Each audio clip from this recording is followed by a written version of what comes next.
Hi, I'm Nick from Sundance, and this is the Jeanneau Leader 7.5 walkaround. We're anchored out just north of Sand Island on the Columbia River in between Washington and Oregon, and we're going to do a detailed walkthrough of the boat as well as some performance testing later out on the river.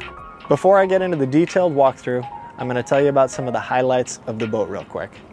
So first of all, it's powered by a 300 horsepower Yamaha outboard. It has a very spacious cockpit with seating that folds down and folds away. We'll go into that when we do the detailed walkthrough. There's an outdoor galley unit right here with a stove and a sink and a refrigerator over here. The cabin has a nice berth and a head and another sink down below. On the bow of the boat, we have this spacious sun pad. This boat is equipped with the optional foredeck sunshade. There's a windlass, which we're using right now. We're anchored out, and as well as a beaching ladder, so you can beach the boat and get on and off the boat from the ladder. So this is the Jeanneau Leader line, which is different from the NC line. The Leaders are open boats, so they do not have an enclosed helm station. You're running the boat from outside. The NCs generally have the helm station inside the boat, so you're running the boat from inside the cabin. But if your idea of boating is to be out on a beautiful day like today, it's going to be 80 degrees this afternoon, and you want to prioritize or maximize sun space, then the Leader line is worth consideration.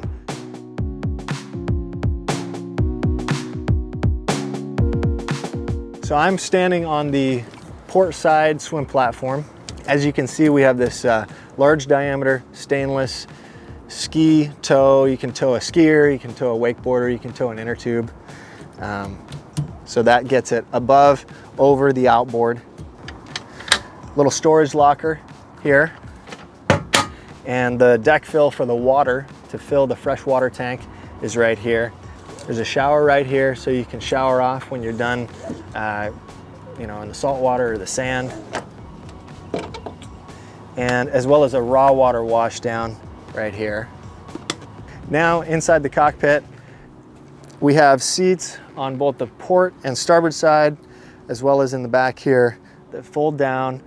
I'll show you how those work. So obviously when they're folded up in this configuration, it gives you a lot of space to move around the cockpit for fishing, crabbing, socializing, entertaining. This may be a more desirable configuration depending on how you're using the boat at the moment. But to bring these seats down, unsnap, and then we have a nice comfortable seat here. As well as here.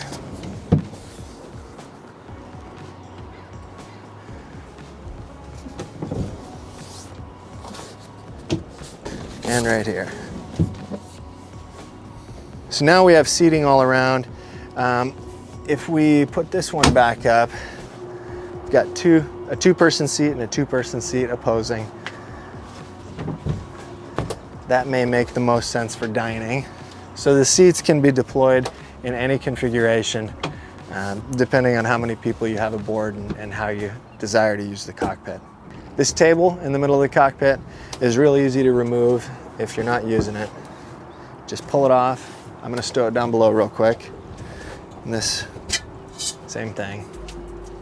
Now with the table out of the way, I think I'll deploy these seats one more time so you can see what those look like.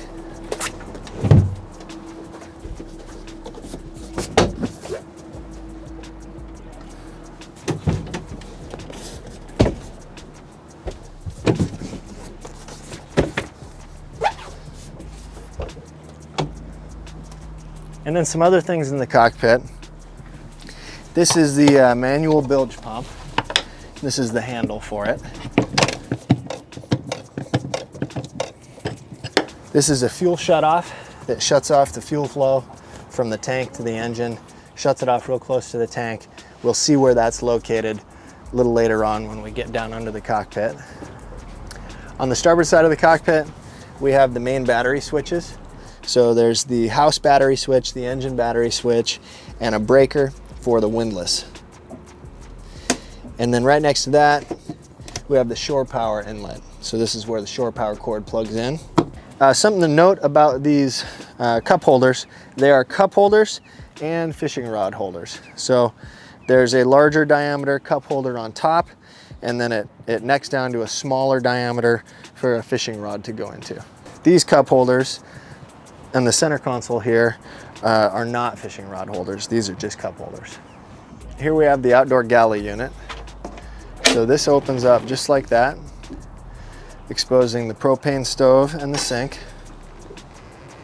And in the sink, we have the pot holder. That clips in.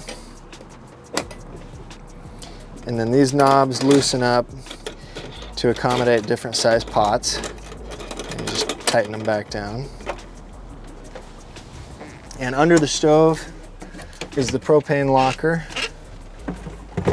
There's the propane tank. It's not hooked up, but that's where it goes. And then over here, we just have a little organizer. Can't have too much organization on a boat. So here's the fridge, stainless steel isotherm fridge. It's got my lunch in it. And then to close this up, just pop this back off. There we go.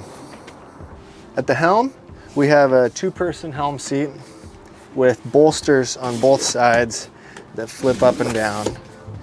So in the up position, it's very comfortable to stand here. You can see right over the windshield, both sides. Or you can flip these down and sit. And there's a built-in footrest for your feet down below. And at this height, it's kind of perfectly positioned, at least for a person of my height, where you can see above, or you can kind of get down under the windscreen and have a little bit more protection from the wind and see through the windshield. And we'll go into that a little bit more when we're doing the performance testing later and underway. And then at the helm, we have the Yamaha controls here, the power to the Yamaha system, and the start-stop button, forward, neutral, reverse, bow thruster. This boat is equipped with zip wake, which is optional, but it's on this one. Zip wake is like trim tabs, but with some automatic roll control and trim control. Garmin screen. So we have a chart plotter, fish finder, depth sounder. It's showing us our depth. We're in 12.2 feet of water. The detailed charts aren't loaded into this yet, which is why the charts look a little bit blocky. The Yamaha screen, so when the engine's running, we'll have all the critical engine information on the Yamaha screen. Bow thruster here, and then some of the 12-volt DC switches there. So this lightning bolt will turn off and on the navigation electronics and some other components. So if I turn that off, it turns off the nav screen, on, and it'll come back up. Horn. Windlass control, so anchor up, down. We have control at the helm here and from a wired remote up by the windlass. This is power to the, let's see, probably the washdown. And then this is power to the domestic water system. And this is a manual override for the bilge pump. So the bilge pump is on an automatic sensor, but if for some reason that sensor isn't doing its job, you can press and hold that button to activate the electric bilge pump. There's a USB, a dual USB plug down here for charging devices. I see there's drainage built into this compartment here, so it won't fill up with water. That was good thinking. A couple of cup holders and the compass. And that is pretty much the helm station. One thing here at one of these switches I forgot to mention is the propane gas solenoid. So you engage that to turn on the propane for the stove. And this is of course the kill switch, the safety kill switch. So you want to have this attached to you so you don't end up on qualified captain with your boat driving off without you and you floating behind the boat in the water wishing that you had this attached. Before we go up to the bow and into the interior of the boat, there's a few more things under the cockpit that I'll point out and talk about. So this one is a storage locker. pretty good sized storage locker. You can see we got 4 fenders and 4 lines in there. There's also, I'm not going to remove these things, but there's an access right here to the fuel filter that goes from the tank back to the Yamaha. So the fuel filter, fuel water separator is right here. Next, we're going to go into this larger hatch under the cockpit. So you can see a lot of room down here. This is access to the fuel tank. So it's an aluminum fuel tank. It's 74 gallons. And when we're doing the performance testing later, we'll talk about fuel economy and range. Cruising up here today, I was seeing consistently about 3 miles per gallon. So that gives you a really good range on these 74 gallons of fuel. The fuel shutoff on the starboard side in the back of the cockpit pulls this cable, which activates this shutoff right here. So if you were to inadvertently pull that, you may need to open this up to reset it, because that shuts off fuel flow, you know, in the case of an emergency or a leak. There's also right here access so you can push a fire extinguisher through this hole in case you had a fire in there. Access to the fuel sender, so the sensor that tells the gauges on the dash how much fuel is in the tank. You can see where the fuel fill enters the tank, as well as the fuel line going back to the engine.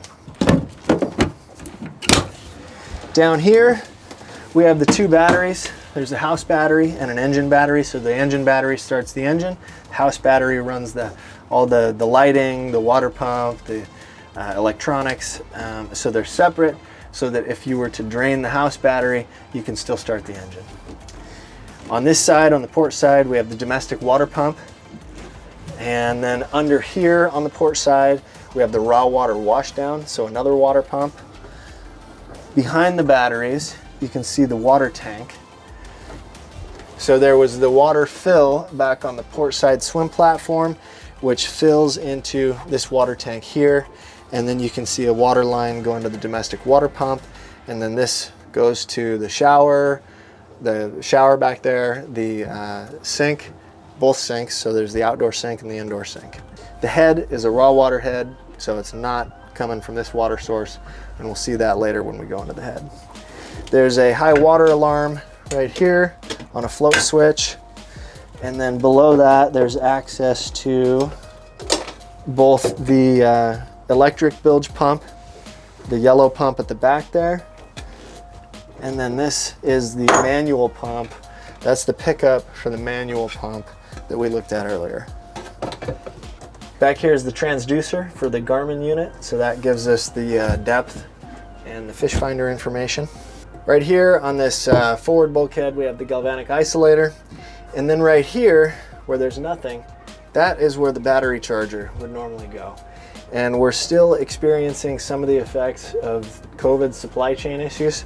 And the factory shipped the boat without a battery charger. They let us know, of course, so that we can install one, and we will before we deliver it.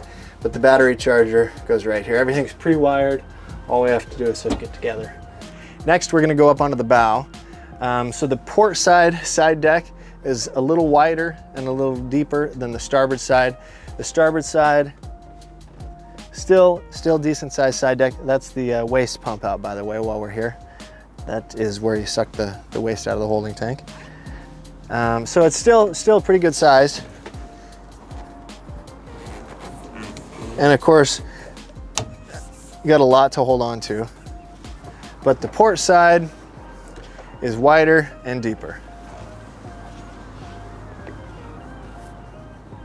So up on the bow, this boat is equipped with the optional foredeck sunshade. It also has the cockpit sunshade. So it has a really nice big bow cushion for sunning. This sunshade is adjustable. Pull this out, pull this out. And then there's just 2 points here that unhook. That's all it takes to remove that. And there's storage bags down below for both this one and the cockpit sunshade. Okay. On the bow sun pad, these pull up and turn into backrests. Pretty nice, comfortable space. And then this pulls out for access to the hatch going into the berth down below. So I'm gonna remove this so when we go down there, we can open that up and see what that looks like. All the way up front, we have the windlass. Here's the windlass. So that raises and lowers the anchor. We have the anchor deployed right now, so you can't see the anchor, but we are anchored out. And then this is the wired remote for raising the anchor or lowering it. There's also a control at the helm station, a button for up down. The ignition, the engine ignition needs to be on for the windlass to work. Here's the safety tether for the that you hook into the chain. This is especially important when the anchor's up. If you're running in rough water, you want to hook that up so that the anchor doesn't unintentionally deploy if something loosens up in the windlass. And then here we have the boarding ladder. Let's see how this works.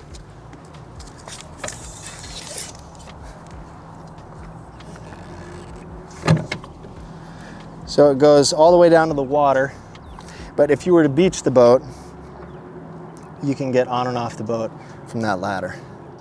Now we're gonna go down to the cabin of the Leader 7.5 and check out the berth and the head. To start with down here, we almost have the boat totally set up in the nighttime mode where all the shades are up, all the covers are up. So we'll go ahead and you'll come down into the berth, into the cabin and join me, and I'm gonna put the final shade and you can see what it looks like totally closed in. All right, so we have the hull windows. There's blinds for the hull, or curtains for the hull windows that are closed.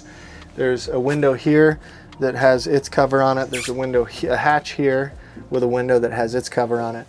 And then we have, of course, the companionway, the doorway here. And there is a cover for that too.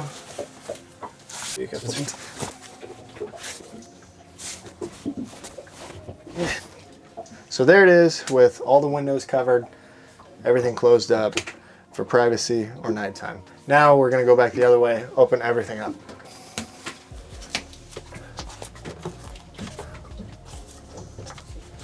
And that opens. And then we have the hatch up onto the bow, which is an opening hatch for ventilation. And then on the sides, we have hull windows, and they have hooks to keep them in the open position. There we go. And then a retaining strap with Velcro on it.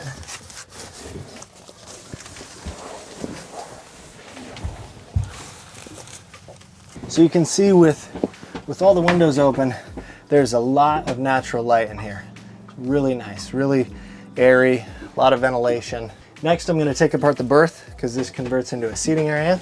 So that cushion comes out. And that comes out. And now we have a nice seating area. You can sit on both sides with plenty of headroom. And then forward under here is access to the bow thruster and the thruster battery. And right over here, we'll get a shot of it, there is a reset for the thruster.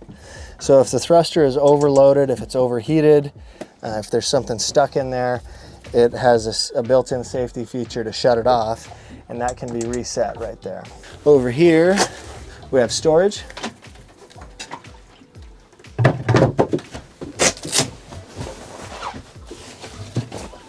And same thing over here. And these are the canvas bags for that foredeck sunshade and the cockpit sunshade. All right, and then here we have some USB plugs. One, a single, a double, the Fusion. So this is the stereo receiver controller. Oh, a 110 outlet there. And then access to some plumbing under the sink here. There's also access through this other cabinet. and reverse polarity indicator here for shore power, and a shore power main breaker here. In this cabinet, well, we have some of the, so we have this Garmin screen cover, Yamaha screen cover. Here is the owner's bag, which includes all the documents and manuals for the boat, including the owner's manual, which Jeanneau does a great job with. Nice owner's manual. And this is a hose that comes with the boat. And now I've got it emptied out. So here's a seacock for this through hole to shut this off. And this is the drain for some of the sinks here. Obviously not this sink. The interior sink drains straight out the side, but this goes back to the other sink. On the starboard side in the cabin, we have the head. It's a pretty good sized head. There's plenty of room to get in here, sit down, do your thing. There's not a shower inside. That's what the swim platform shower is for. So it's a raw water head that you manually pump. We've got some storage under here. So here's the holding tank. And then down here by the floor in the head is the overboard discharge for the holding tank. So it's a gravity discharge, it's not pumped out. Because the tank is all the way up here, it will just gravity dump right through the whole bottom. Now of course you have to be in an area where that's allowed. I believe it's 5 miles offshore, so it's not something you can do here on the river or even up in the Puget Sound. But if you're offshore, you can dump the holding tank straight through the bottom there. And there's a valve, you just open the valve and it goes out through the bottom. In the ceiling in the head, we have access to the back of the helm, but we have access to the back of all of the devices at the helm station. So I can see the back of the helm itself here, the hydraulic helm pump here, and the back of the Garmin unit here. There's a fuse box up there with some 12-volt fuses. They're all labeled.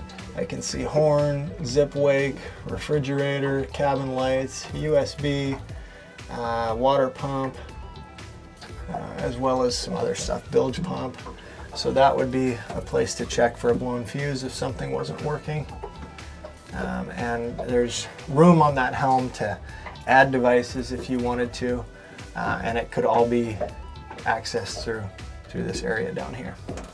All right, so now that we're ready to move on to the next part of the video and do the performance testing, we're gonna pull up the anchor with the windlass, up-down buttons.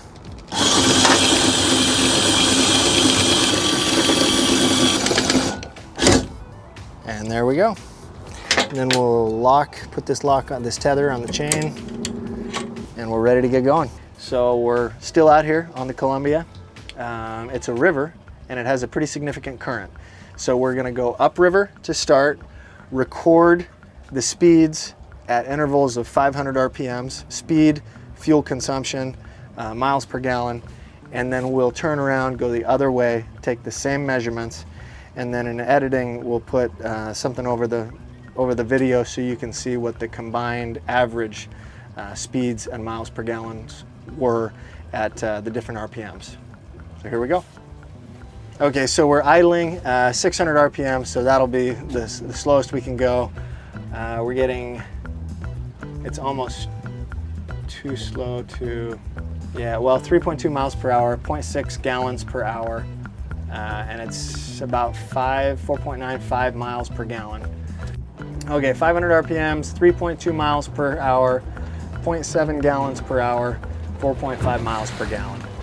Okay, now the engine's doing 1,000 RPMs and 1.3 gallons per hour. Our speed is 4.6 miles per hour. That's into the current, which gives us a fuel economy of 3.4 miles per gallon. 1,000 RPMs, 4.6 miles per hour, 1.3 gallons per hour, 3.4 miles per gallon. 1,500 RPMs, 7.4 miles per hour, 2.3 gallons per hour, 3.2 miles per gallon. 1,500 RPMs, 6.5 miles per hour, 2 gallons per hour, 3.3 miles per gallon. 2,000 RPMs, 8.7 miles per hour, 3.8 gallons per hour, which is 2.3 miles per gallon. 2,000 RPMs, 8.7 miles per hour, 3.7, 3.6 gallons per hour, 2.4 miles per gallon.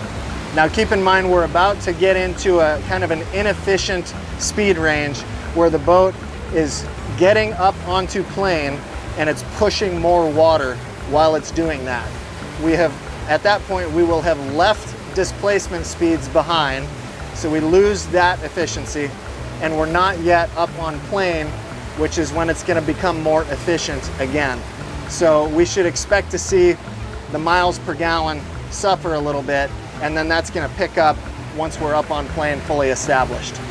Okay, 2,500 RPMs, 10.5, 10 miles per hour, 5.3 gallons per hour, 2 miles per gallon, 1.9 to 2 miles per gallon.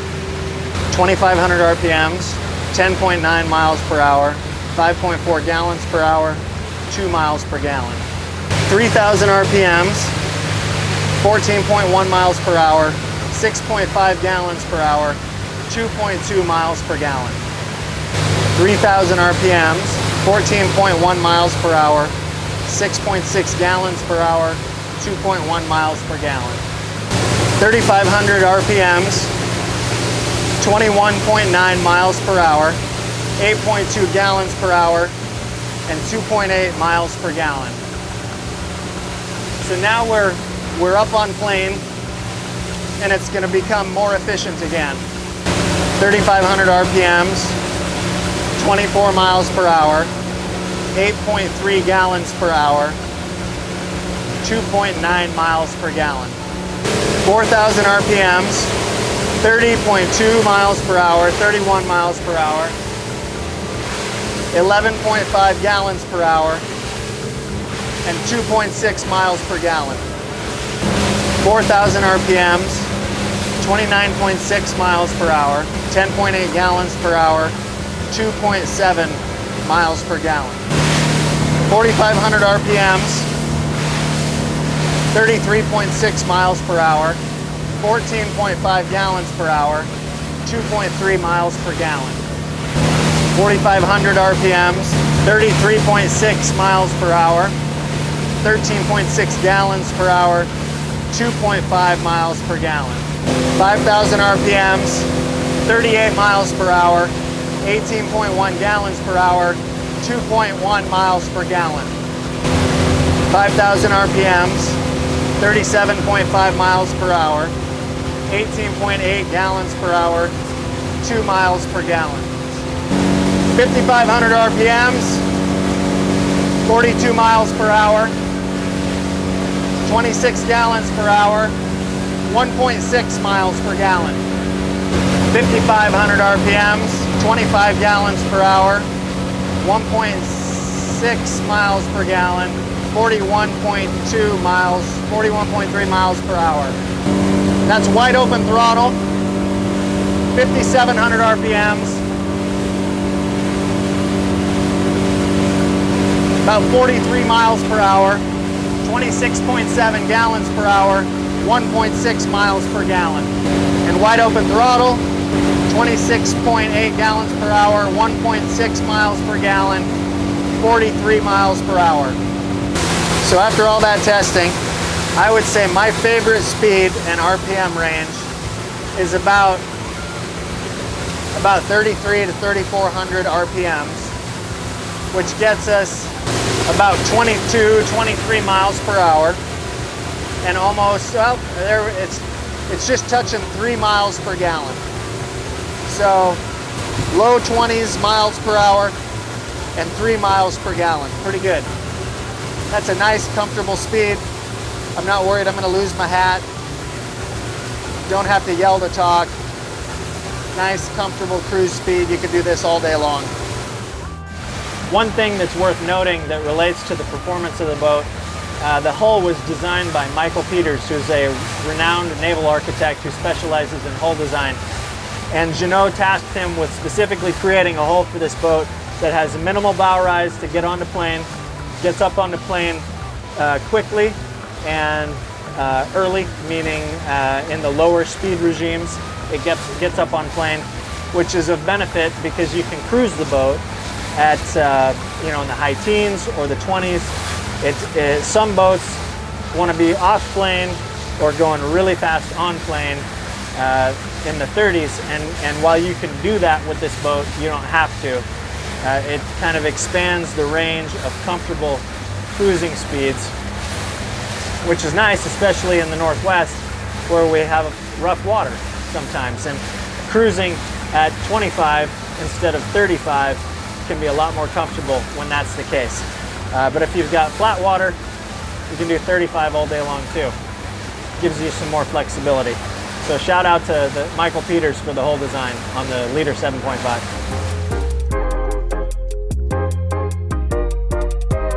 Well, that's it for our detailed walkthrough and performance testing on the Jeanneau Leader 7.5 walk-around.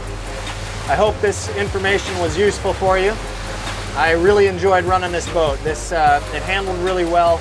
If you're interested in learning more about this model or any of the other models that we carry, give us a call at one of our offices in Seattle, Portland, or Blaine, and we look forward to hearing from you, and see you out on the water.